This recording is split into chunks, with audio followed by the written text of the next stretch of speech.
Tu as le droit de pleurer. Tu te sens coupable de trop pleurer?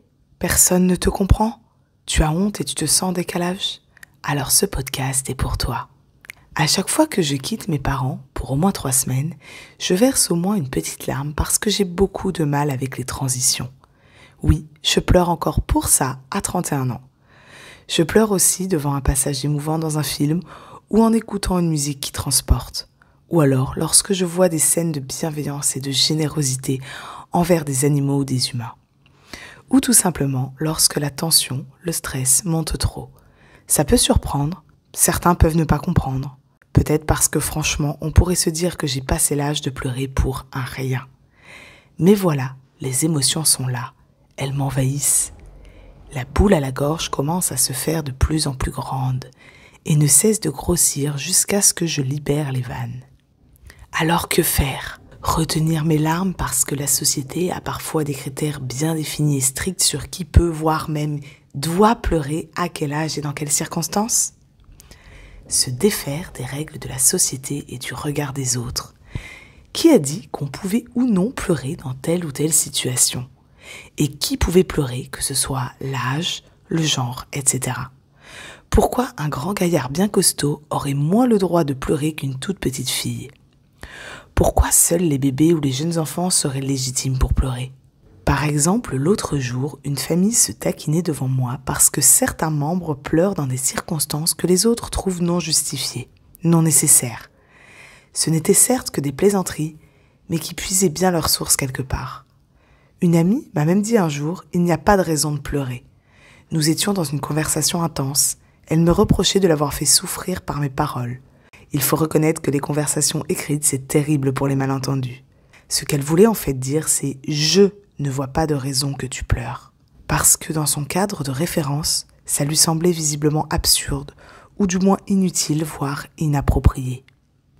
Pourquoi te mets-tu dans cet état? J'ai aussi beaucoup entendu de la part de personnes très proches. Mais quel état? Pour toi, les larmes sont rares, pour moi non. Elles arrivent vite, et n'ont rien d'exceptionnel, rien d'alarmant. C'est mon fonctionnement d'hypersensible, c'est tout. Toutes ces situations ont en commun, au-delà du sujet larmes, un intérêt peut-être trop important pour l'opinion de l'autre. Pleurer seul dérange rarement, ou moins. Ce qui pose problème, c'est le regard et le jugement de l'autre, réels, les remarques ou supposées, dans le cas où on anticipe les réactions de l'autre sur nos larmes. Et bien souvent, l'incompréhension, que ce soit le rejet, les réprimandes ou autres, de la personne face à laquelle on pleure. Or, à défaut de la société et des comportements des autres, nous pouvons agir sur nos interprétations et nos réactions. Oui, là-dessus, nous avons le contrôle. Après tout, est-ce si dérangeant que parfois l'autre ne nous comprenne pas? C'est une question que je t'encourage vraiment à te poser. Je me la pose moi-même souvent. C'est une vaste question dont la réponse n'est peut-être pas si évidente ni la même pour tout le monde. Ce n'est pas grave. Déjà, cela posé fait avancer.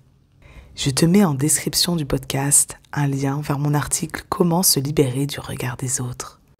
Bien entendu, rien n'empêche d'expliquer calmement et posément ce qu'on ressent. Mais pour cela, encore faut-il être au clair sur ses ressentis. Et pour cela, je te mets aussi en description mon lien vers l'article « La communication non violente » ou CNV. Relativiser. Et si on commençait à s'écouter, nous et nos besoins, au lieu d'écouter les règles arbitraires de la société, probablement mises en place et perpétuées par des personnes qui ne nous ressemblent pas du tout, et qui donc n'ont pas les mêmes besoins, et qui ont peut-être d'ailleurs du mal à s'écouter elles-mêmes. Généralement, il n'en ressort d'ailleurs pas forcément du bon pour ces personnes-là. Beaucoup de personnes sont mal à l'aise en nous voyant pleurer, peut-être parce qu'elles-mêmes ne s'autorisent pas à le faire, voire en ont peur d'une certaine manière. Après tout, pourquoi pleurer serait forcément une marque de faiblesse? Et si ce n'était pas aussi grave que beaucoup de personnes semblent le penser? Et si c'était juste un bon moyen d'évacuer, sans nécessité pour l'entourage de juger ni de s'affoler, ni de vouloir à tout prix nous consoler, même si l'intention est tout à fait louable et honorable? Parce que parfois, nous avons besoin de pleurer, pour évacuer, pour vivre à fond l'émotion. Donc vouloir à tout prix arrêter le processus, calmer la personne qui pleure, ce n'est peut-être finalement pas toujours lui rendre un si grand service que ça. À méditer. apaiser son rapport à soi. On peut en effet voir les larmes intenses comme un moyen de vivre intensément l'émotion, la laisser s'exprimer pour qu'elle puisse ensuite s'apaiser d'elle-même et s'en aller. Comme les vagues de l'océan qui vont et viennent. Et puis, il y a plein de types de larmes.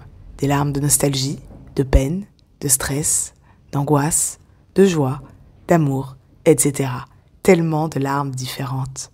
Or, il est plus difficile de vivre intensément une émotion lorsqu'on a du mal à la nommer, lorsqu'on ne fait que la subir sans vraiment la connaître. Et qui dit comprendre ses émotions, dit se reconnecter à soi, savoir s'écouter, écouter ses ressentis. Prendre le temps de stopper l'action pour être attentif à ce qui se passe en soi. Mais pour cela, encore faut-il avoir un rapport apaisé et serein avec qui nous sommes. Être au clair sur la personne que nous sommes. Accepter nos failles et nos imperfections. Accepter qu'il y a des parties de nous qui nous plaisent moins et qui peut-être plaisent moins aux autres également. Pour pouvoir regarder à l'intérieur de soi sans crainte de ce qu'on va y trouver. Bref, se connaître et être tolérant et bienveillant avec soi-même. Moins se juger pour aussi moins craindre le jugement de l'autre. Et toi, est-ce que tu pleures souvent ? Quelle réaction rencontres-tu de la part de ton entourage dans ces cas-là ? Et qu'est-ce que ça te fait ? Je t'encourage à faire part en commentaire de ce podcast ou par email, n'hésite pas, je te mets le lien en description. En tout cas, tu verras que ça fait du bien d'en parler et que tu es loin d'être seul.